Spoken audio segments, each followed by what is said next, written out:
Welcome to the latest D6+2 battle report. Today, the Iron Hands take on the Iron Warriors. The Iron Warriors are a besieging force that has been laying waste to the fortifications of this ruined city. They're led by a warsmith, and they have Tyrant Siege Terminators, a Deredeo and Contemptor Dreadnought, Herald, Centurion, Melta Support, a bunch of tactical marines, and they're backed up by an Arcus, a Typhoon Lord of War, and 2 Scorpius missile tanks. The Iron Hands are a shattered force, this warband scraping together what remains of their forces to punch through the enemy lines. They're led today by an Iron Father, and they have TAC Marines, Plasma Support, Medusan Immortals, and Volkite Heavy Support. They are backed up by 2 Land Speeders with Multi-Melters, 3 Contemptor Dreadnoughts with 2 Rhinos in the backfield. They have a Cerebrus Lord of War, and a Land Raider that is carrying the Gorgon Terminators. So the deployment looks like this. The Iron Hands set up in the ruins of the city, looking to punch through as they know an orbital bombardment is imminent and escape is their only hope for survival. Their forces are stretched out, with the Cerebrus giving as much line of sight as possible. In the outskirts of the city, the Iron Warriors lie in wait, with the artillery and heavy firepower units overlooking the escape routes from the hilltops. The Typhoon is in the center, and the War Master and his retinue near it, and the TAC Marines screening across the battlefield, looking to bog down the enemy's defenses. In the center, there are 3 avenues of escape where previous artillery strikes have breached the fortifications. It will be a desperate fight to punch through these funnels, and the Iron Hands know that time is not on their side. With the Iron Warriors visible in the distance, the Iron Hands will be taking turn 1. So, a quick note on scoring for this battle. In lieu of objectives, the Iron Hands will score 1 point for each surviving unit that's not routed and is wholly outside the city, with the fortification wall signifying that delineation, and the Iron Warriors will score 1 point for any Iron Hands unit that is still within the city at the end of turn 4. In addition, they score each 1 point for each destroyed unit and D3 points for Slay the Warlord. In Iron Hands turn 1, most of the units advance to get as close as possible, with the Conversion Beam Dreadnought taking a high ground vantage point. The heavy Volkite team remained in place and began whittling down the visible Iron Warrior TAC Marines on this side of the map. On the far side, the land speed cruisers are going across the rooftops, and that Cerebrus draws a bead on the Deredeo that was on the hilltop and blows it away completely. And given that it's a super heavy, it was able to split fire, and it stunned that TAC squad with its Havoc launcher. So, not a bad start for the Iron Hands in turn 1. Iron Warriors turn 1, they push forward with their lines, looking to clog those gaps with their bodies if need be to obtain victory. The Tyrant Siege Terminators shot out at that far Rhino, destroying it, as you can see there, and then the Scorpions rained down a barrage on that Plasma team as they got out of the burning vehicle, taking out a few of them. On the near side, the Contemptor was able to get within range with its Gravis Melta, and along with the Arcus, they were able to take out that closest Dreadnought. And in the center, the Typhoon blasts that Land Raider and brings it down to just 2 hull points remaining. So, after turn 1, the battlefield looks like this, and there are already casualties on both sides. In turn 2, the Iron Hands continue to advance, reaching the outskirts of the city. The Plasma team, along with the Land Speeders, are able to take out that Melta support squad. And in the center, that Cerebrus pivots and is now able to draw a bead onto that Typhoon, nailing it with its gun that never tires. That Lord of War is now down to just 6 hull points remaining. The C-Beam Dreadnought blasts the Tyrant Siege Terminators, who are still in its long-range profile, takes out a couple, but it does take a couple of wounds in the return fire as well. And the heavy Volkite team continues to remain in place and work away on those TAC squads.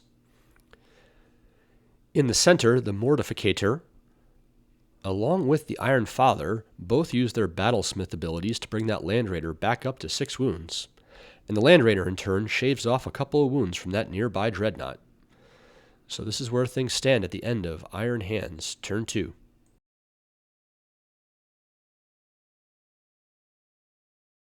In Iron Warriors turn 2, they devastate most of the enemy armor, making it hard to escape the city.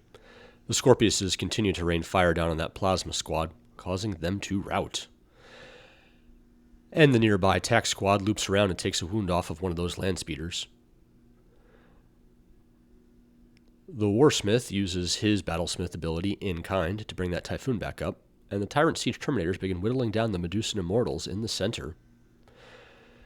Meanwhile, the Typhoon, his target remains unchanged, and this time he utterly destroys the enemy Land Raider. And on the far side, the Dreadnought cracks open that Rhino and charges the TAC Marine squad that was inside, tying up the escape route on that flank. There are only two turns left on the Iron Hands to get out to safety, and still a lot of Iron Warrior guns remaining in their way. In Iron Hands turn 3, they push forward with determination, making some progress.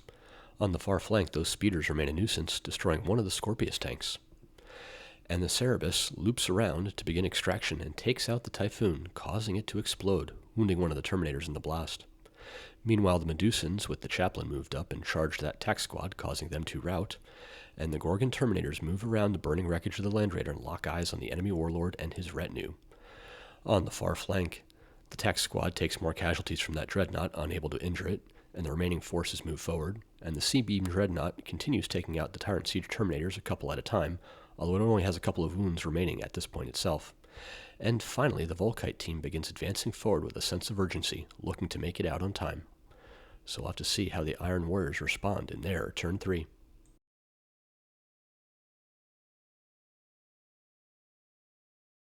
In their turn 3, the Iron Warriors continue to lock down this flank. The Arcus finally takes out that C-Beam Dreadnought, and their Dreadnought mops up the remaining tac squad and consolidates forward. The Tyrant Siege Terminators whittle down the tac squad that is accompanying the Mortificator. And in the center, the Warsmith and his Dominators destroy the Medusan Immortals and the Chaplain. It looks like these two warlords will clash before the end in the center.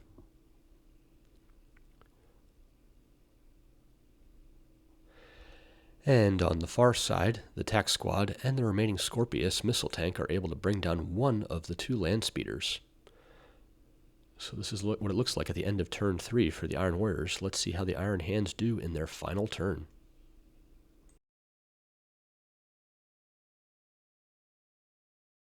In the final turn, there's been so much devastation, I actually ran out of burning vehicle markers, so I had to resort to cotton balls.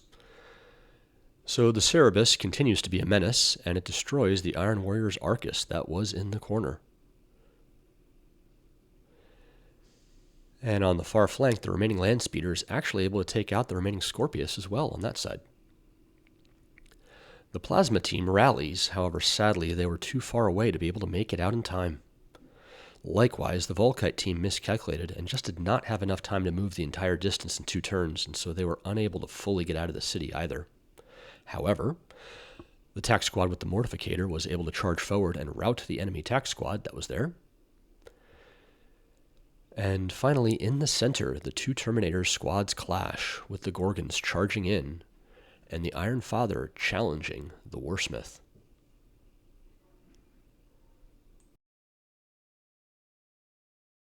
After the challenge, it looks like this. The Warsmith has struck down the Iron Father, and the Dominators lived up to their name and dominated the Gorgons, causing the remaining two to rout. So here's what the battlefield looks like at the end of the day. In terms of scoring, the Iron Hands have 1, 2, 3 units that are fully exited the city. However, the Volkite team did not escape, so they do not count. Likewise, the Plasma team was unable to escape either. So the Iron Hands have 3, the Iron Warriors 2. In terms of destroyed units, the Iron Hands have destroyed 8, the Iron Warriors have destroyed 7. So currently it is 11-9, with D3 remaining on each side for Slay the Warlord / Lord of War. So we're going to get this on camera.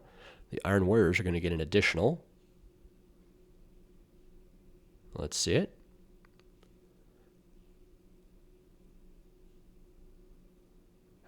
They roll a 3. They get an additional 3 points. And the Iron Hands, they get an additional 1 point. So the game ends in a draw, 12-12. It is a Pyrrhic victory for both sides. Happy wargaming.